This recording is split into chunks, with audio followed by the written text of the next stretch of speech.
सम्म त तपाईहरुले नागरिक एपमा तपाईले आफ्नो लाइसेन्स पाउनुहुन्थ्यो अथवा देखाउन सक्नुहुन्थ्यो। अब तपाईले बिल बुक चाहिँ के गर्ने त धेरै जनाको प्रश्न। नमस्कार, एसी दिएर बसिरहनु भएका प्रिय भाइ बहिनीहरु, अभिभावक ज्यूहरु, यो मिस के बोल्न थाल्नु भयो फेरि भनिरहनु भएको होला। कतिपय अति आवश्यक जानकारीहरु पुर्याउनै पर्ने भएको कारणले गर्दा म बोल्दैछु यति बेला।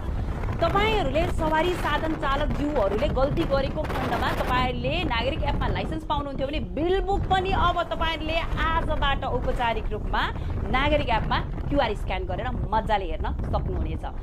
साथीले तपाईलाई बाइक माग्दैछ, स्कुटी माग्दैछ, गाडी एकछिनलाई देऊ भन्दै हुनुहुन्छ, चाबी मात्र हैन है साथीहरु, तपाईहरु प्रयोग गर्दै हुनुहुन्छ भने अब तपाईले नागरिक एपमा लाइसेन्स त थिदै थियो, अब बिल बुकको पनि क्यूआर स्क्यान चाहिँ माग्न नभुल्नुस् है त।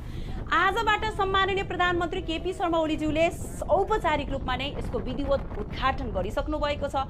सम्भव छ नेपालमा नभएको होइन, डिजिटल नेपाल प्रविधिमय नेपालको पनि यो प्रविधिको माध्यमबाट तपाईको घर घरमा पुगिसक्यो है सेवा। सबैजनाले शेयर गर्नु होला। पूर्ण यो त एकदमै ठुलो काम हो, तपाईलाई थाहा नै छ। बिल बुक बोकिराख्नु परेन, लाइसेन्स बोक्नु पर्दैन थियो, मात्र चाबी बोक्नुस्, सवारी साधनलाई सही तरिकाबाट चलाएर यात्रामा अथवा गन्तव्यमा पुग्नुहोस्। शुभकामना। सम्म त तपाईहरुले नागरिक एपमा तपाईले आफ्नो लाइसेन्स पाउनुहुन्थ्यो अथवा देखाउन सक्नुहुन्थ्यो। अब तपाईले बिल बुक चाहिँ के गर्ने त धेरै जनाको प्रश्न। नमस्कार, एसी दिएर बसिरहनु भएका प्रिय भाइ बहिनीहरु, अभिभावक ज्यूहरु, यो मिस के बोल्न थाल्नु भयो फेरि भनिरहनु भएको होला। कतिपय अति आवश्यक जानकारीहरु पुर्याउनै पर्ने भएको कारणले गर्दा म बोल्दैछु यति बेला।